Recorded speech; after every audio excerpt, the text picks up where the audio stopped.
really good there. Yeah, we'll grab you some. We'll grab you some after. Yeah. Stani, thank you so much for joining today. I know you're very busy, heading around Bangkok all day. I think there are a few topics I wanted to chat with you about today. You have been chatting a lot on Twitter and on podcasts about the DeFi renaissance, and I want to hear your thoughts on why now is such a special time for DeFi. I want to hear about what's coming up for Aave, because there's quite a lot. I want to hear about some of the collaborative efforts that you have done with other teams, including Maker. That was a big announcement pretty recently. And then I think we'll look to the future. But first off, tell me about the DeFi renaissance. Tell me why now is such a special time for DeFi. Yeah, I mean, I think I calculated that this is my 7th year, or like I've been now building on chain for 7 years. And it feels like forever, to be honest. And when I started back in 2016, 17, a lot of this stuff was very just plain experimentation. So the whole word DeFi didn't exist, like decentralized finance. It was just like few like interesting dApps that were being built on Ethereum, and some of them were like more financial, and for example, decentralized exchanges and like very early primitives. And from my perspective, I wanted to just purely like experiment something on chain and build. And what I saw kind of like interesting is being able to bring lending and borrowing on chain, and the idea of having cryptographic collateral. And at some point, obviously what happened with DeFi is that some of these primitives just matured and there were more users. And then back in 2020, when we launched first version of the Aave protocol, that was the year when there was massive lockdowns, and COVID was at that time. So people were actually on their computers online all the time, and obviously you saw higher interest rates than in traditional finance, so everyone was kind of experiencing and experimenting from that perspective. So when you look at everything that's being built in DeFi over the years, a lot of that is subsidized by the ownership of these protocols and communities, and I think it's a great way of actually distributing ownership around a product and a protocol. But at the same time, now that 7 years or so has passed, or let's say even 5 years, what we start to see is actually protocols that are generating revenue, have certain fundamentals, have certain product market fit, and are providing a lot of high utility for the users. And that for me is very fascinating, because these protocols aren't really like run as businesses, but they're run as open communities. And that's a significantly important thing to realize, because it's really hard to create a successful company, but it's 10 times harder to create a successful DAO and that is running a successful protocol. And now that we have few of them, and they're making revenue, making income, it's kind of a statement that you can actually build something in DeFi, and it can become really valuable and profitable, and that profit can be steered back to the users.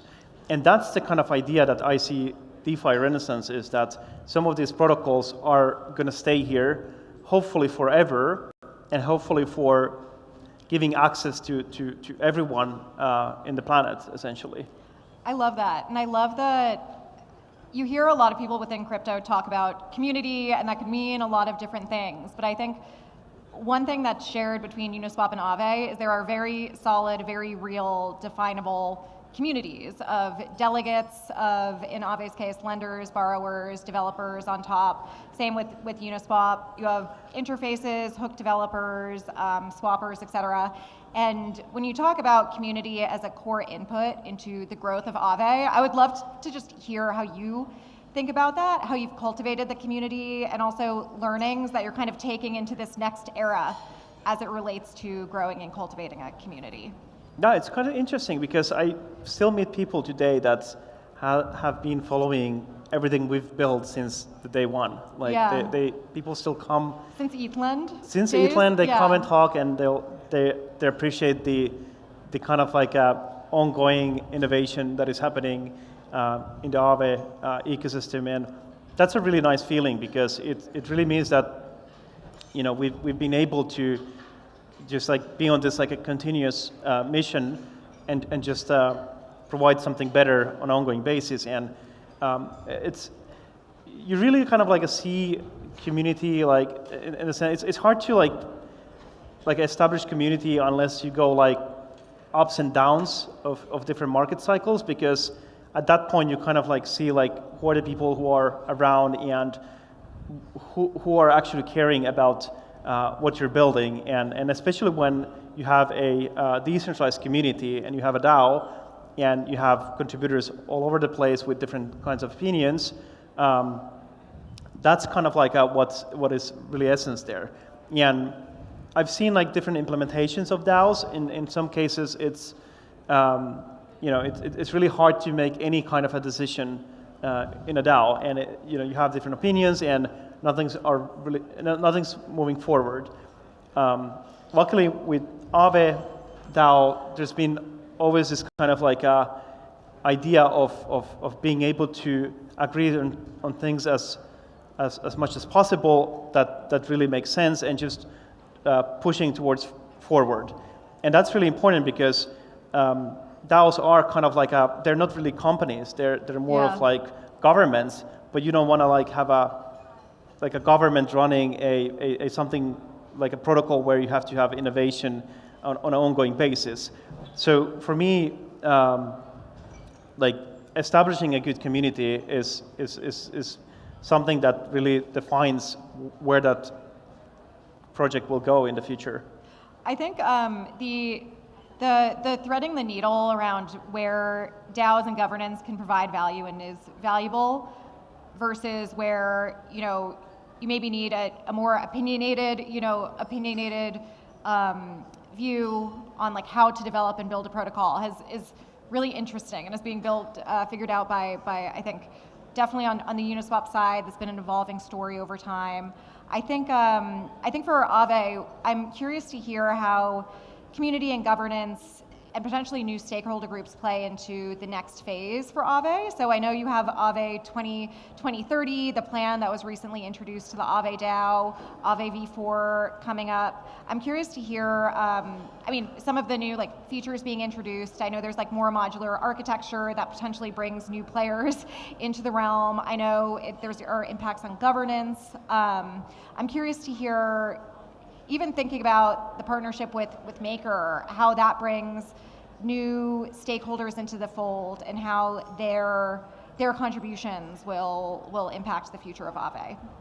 Yeah, I mean, for V4, the kind of a story and part of this bigger kind of Aave 2030 proposal is that we just see that we're still very early in this space, and like I personally believe that DeFi will take another decade to just get adoption. So like I really hope that I could say that in a couple of years like there's going to be a lot of institutions and everyone is going to be using DeFi and I would love to paint that kind of like a picture, but the reality is that we're not just like changing like technology, like we're changing finance, we're changing how a financial infrastructure works today, something that everyone relies every day and have been like putting their maximum trust into it. So the change is going to be really, really slow. And what we realize is that what we built so far is really valuable, but we have to keep iterating as any piece of software. So there's no really difference between if you're building on chain or building traditional software. You still have to improve it on an ongoing basis, and that's why there has been like Aave v2 and v3, and we're building Aave v4, and same for Uniswap v2 and v3 and v4. So there has to be this constant innovation going on. And also, what we think is that the future version of Aave v4 should be something that is really easy to contribute into. And having that modular architecture will help quite a lot. But there's also a lot of features that actually improve the existing status quo.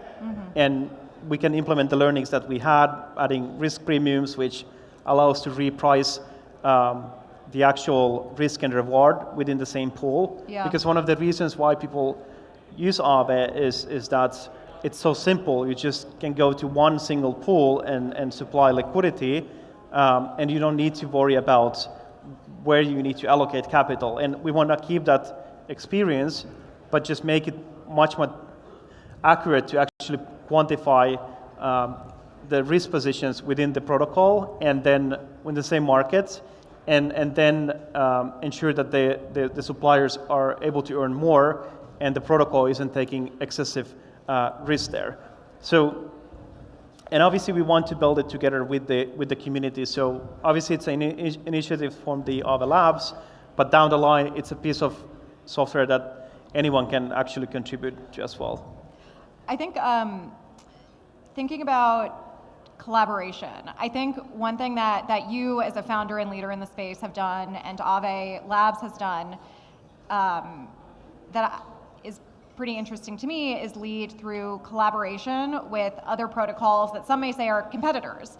So I want to hear you talk a little bit about the Skyforce initiative that you've worked on with Rune Christensen at Sky, previously known as MakerDAO, or maybe still known as both at this point in time. They went Sky, Maker, and now Sky. Okay, Sky, Maker, Sky.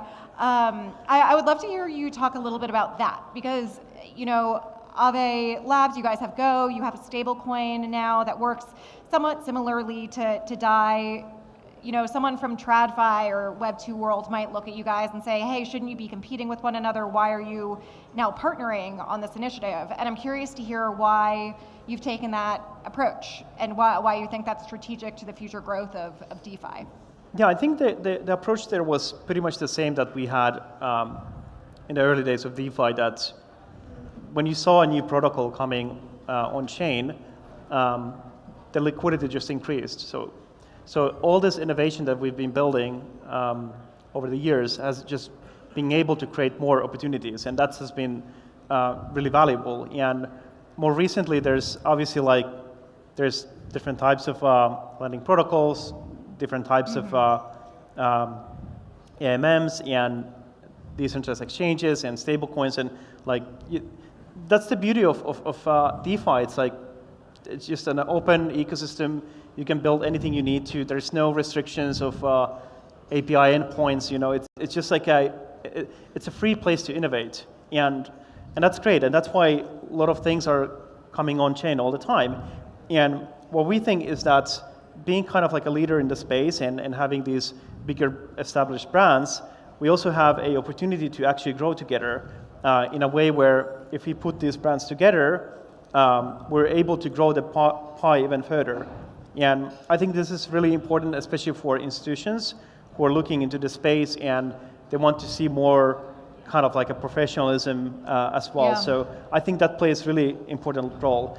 And the second thing is that usually whoever is using decentralized finance, they reallocate capital into multiple places, and that works for our all benefits. So I think overall, the partnership is a great example of just putting two big DeFi projects together and innovating, and also having these different initiatives as well. So we're overall quite happy how things has been going, and hopefully we see similar partnerships in the future too. Yeah, we were talking a bit about this backstage, and I thought there are so many interesting components to that collaboration. There's it seems like, joint distribution, kind of, access and seamless interaction between the protocols on the interfaces. But there's also some components related to incentive alignment between the protocols. So how do you think about do you think about this as an expansion of the Aave community now to include Maker, of the Maker community to include Aave, and how do you, I guess that must also play into, being stronger together and kind of more positive sum than zero sum competing. Yeah, and I think the incentive alignment is very valuable in DeFi, and specifically in a way where the incentives are aligned towards the users. Mm-hmm. So basically in this case, for example, the suppliers into the Aave pools of USDS are getting incentives. And it's actually quite interesting because if you really kind of like take a little bit of distance and look at the partnership, it's as if kind of like Maker is more of on the kind of back end, while Aave is the kind of like a front end component there, and leveraging that distribution that Aave, for example, has. And sorry, this is the conversation we have with Rune all the time, where he's actually saying that Aave has been able to build a product that is really appealing, and that creates distribution, and that's something where fits really well to the Maker's endgame model, where they're just looking different kinds of yield sources where they can actually distribute and allocate capital. So it really works quite nice hand in hand.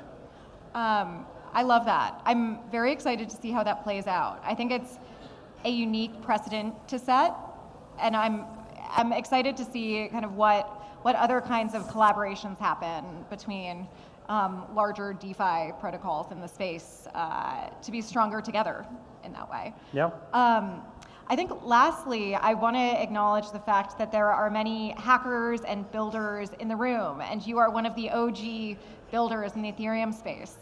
I would love, if you were to talk to, you have all these builders here, what do you want to see built in DeFi over the next few years? We're in this DeFi renaissance era. There are so many opportunities to build. So much has been done, but I think there's so much to learn from over the last few years of iteration and innovation. What's kind of maybe falling outside of Aave's mandate that you want to see done and you want to see built by these folks in the audience today? Well, obviously something that is integrating Aave and Uniswap. Seriously, this is like an area like it has had like a very little focus, and I think there is a lot that can be actually done, especially with the hooks and things like credit delegation and a bunch of other features. I think that's like a really underexplored area. If I can give one really good advice that I kind of like wished I would give to myself like a few years ago is building something simple and trying to focus on simplicity, because simplicity scales, and it's very easy from technical standpoint to overcomplicate your product. And that's like a very big advice I usually try to give to other builders. And I think a lot of innovation in DeFi doesn't have to happen necessarily on a protocol level. In fact, I think a lot of the innovation will actually happen on the application level and an experience level. And I think that's a really understated area to build. And I do think there's a lot of value in composability. And then obviously AI has a lot actually to do in DeFi. And I think it's a kind of like a perfect environment for execution in the future and capital allocation based on AI agents as well. So I think that's a really cool area to develop as well. And I think that's going to be also a big part of DeFi in the future. If there are builders in the audience who are interested in maybe digging into some of those use cases, maybe building interfaces and apps for different kinds of assets or for different jurisdictions, we've got folks from around the world here. What's the best way to get in contact with your team or to learn more about how to build on Aave? How can folks do that? Yeah, I mean, you can connect me on, you can connect anywhere where I am on Lens, on Twitter, on Telegram. I'm pretty sure you'll find my handle. Awesome. Well, our time, unfortunately, with Stani is up. Let's give him a round of applause. Thank you. Thank you so much for coming. Thanks all.